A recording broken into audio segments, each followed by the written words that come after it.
Good morning, everybody, and welcome back to the Engine Builder Show. Today, Gabe will be sharing with us the simple marketing secrets that will make you a rock star in your industry. If you like the sound of that, we appreciate you all and enjoy the show. Good morning, everybody. There was always a ton to learn.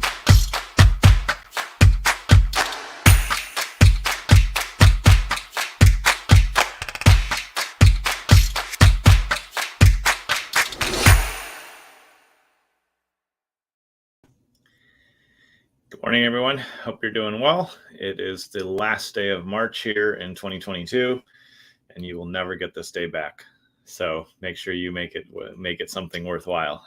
But seriously, thank you for taking time to tune in. I'm always grateful for those that watch, that listen, and for the comments that we get. And as a reminder, if you want me to cover anything specific on the show or you have questions, I'd be glad to help with those. You can message me them. You can drop them in the comments now or later, or you can go to businessmarketingengine.com and send them there, and I will gladly do a show around any questions that you have. And just as Jethro said, we're going to talk about some secrets that will help you become a rock star in your industry and building a sustainable and long-term business that's going to be successful. Really has to do with how you show up, how you market, and your mindset and your daily approach to how you're growing your business and how you're out in the marketplace. And so these are three things that I've seen have been really successful for me. And I've been able to help clients apply to any, niches that they're in. We're in the process of going really deep in a specific niche as well. And we're taking the same path as well. And these are things that I've not only learned myself over the years, but I've, gotten great input from other coaches and mentors that I have as well. And whenever I apply these things, it's really successful. And so I'm glad to share them with you. So the first thing to pay attention to is have as many conversations as you possibly can on a consistent basis with your target market. And so if you're serving, personal injury attorneys, for an example, or if you're serving, we'll just say that we'll stick with that one. If you're serving that niche, then if you continue to have conversations and ask them, what are your goals? What are your challenges? What are the things in your business or in the industry right now that you'd like to change? What are the consistent challenges been that if you could solve them would make your life easier? When you ask those types of questions and you also figure out what your target market has invested in before to solve those problems with success or without success from their investment, then it'll allow you to understand what they've tried so far, what they're looking for, and it'll just help you understand them at a deeper level. There are too often young entrepreneurs and inexperienced salespeople and business people will create a product and try to force it on their market. And that's a recipe for failure most of the time. Once in a while, you get lucky and create something that they happen to need by luck or, pretty much just out of luck.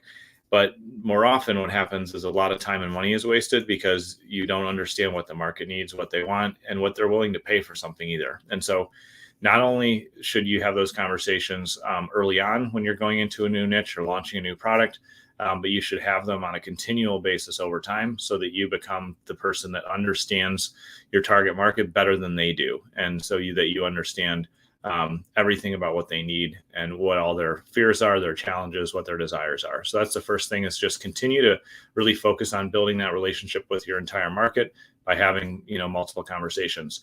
A friend of mine, Alex Charfin, says if you have 20 conversations with your target market, you'll have a decent sense of what they need and how you can help them.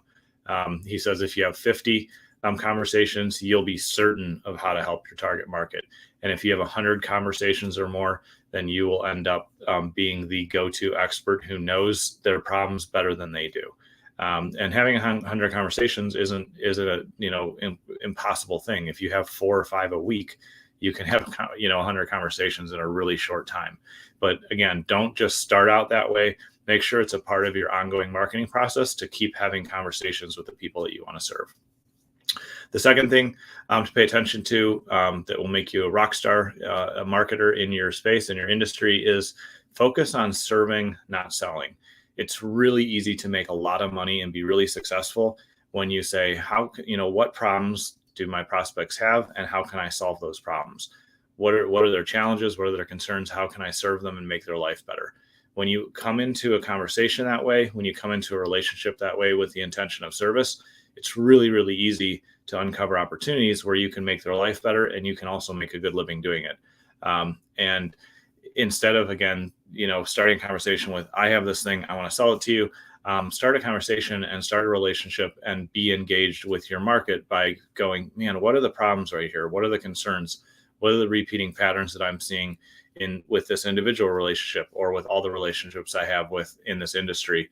And how can I make their life better? Because I've never seen a prospect who isn't willing to, pay for discounted money, meaning if they can give you $100 to solve $1,000 problem, they'll do it all day long. And I've never seen, a prospect say no to having more time and making their job easier. And so you can only really deliver those solutions if you're willing to think about, how can I serve them? How can I make their life better? What's the actual result that they need from me right now? And Vicky, great question. She said, how do you word to ask what their problems are? And you don't have to shut up. You can ask questions anytime. I'll come in and I start out when I have those conversations and I'll say, hey, thanks for taking time today. I really appreciate you just taking time to share where you're at with things. And I'll tell them a little bit about my business and why I want to have the conversation. And then I'll say, tell me a little bit about your business. How long have you been in business? And I start to just uncover their story. And then after they said, oh, I've been in business for 3 years and the services we offer. And I'll say, what's one of the biggest challenges that if you could solve right now would make your business better, would make your life easier? That's one way to ask the question. Or what's a goal you have that if you could accomplish it this year would make things a lot easier and make things better for you? It's just conversationally uncovering what their problems and challenges are. So those are a few different ways I ask it. And if that makes sense, Vicky, let me know. Otherwise, I can definitely give you some more examples. The third thing that I pay attention to is the second one was, remember, just focus on serving, not selling. If you serve first, you will have all the money you ever need. If you focus on selling first, it doesn't work as well. But the third thing to pay attention to when you want to become the go-to rock star in your industry and you really want to own the market is be omnipresent and be persistent and consistent. So what I mean by being omnipresent is don't just run Facebook ads because then you're only going to, your target market's only going to see you on Facebook. Don't just do email because they're going to only see you in the inbox. Don't just do radio or just do direct mail. Find a way to incrementally do multiple channels and focus on a small geographic area or a small niche that you can target so that they see you on their Facebook, on their Instagram, on LinkedIn. They get direct mail from you in their physical mailbox. They see radio ads, they see billboards, they get emails from you. And, find a way to surround your target market so that you are the only one that they see. And when you do that, it's really easy to start sales conversations. It's really easy to close deals. It's really easy for them to be open and share their problems because you're consistent and persistent in showing up. So being omnipresent is a really important thing to do. When you do that, it's a lot easier to grow, and you become the only person that they think of when they think of the solution that you offer to their problems. And so those are things that I would pay attention to. They've served me really well. They've allowed me to have really powerful and effective conversations when I'm with prospects and when I'm, closing. And so remember, first thing is have as many conversations on a continual basis as you can with your target market and truly uncover their problems. The second thing is focus on serving, not selling. If you serve first, selling is very easy and it's done at the right time. And then the third thing is be omnipresent, be persistent, and be consistent. Find ways to incrementally stack as many marketing channels as you possibly can around your prospect audience, your target market, and that will allow you to grow and scale consistently. If you need help with any of that, our team loves helping our clients market and grow their businesses. We have clients who have gained $7 million of opportunities in a single year with us. And we have, been doing this for 15 years now this year. So if you need any help with marketing, please reach out. You can message me, you can comment, or you can go to businessmarketingengine.com, and we look forward to serving you.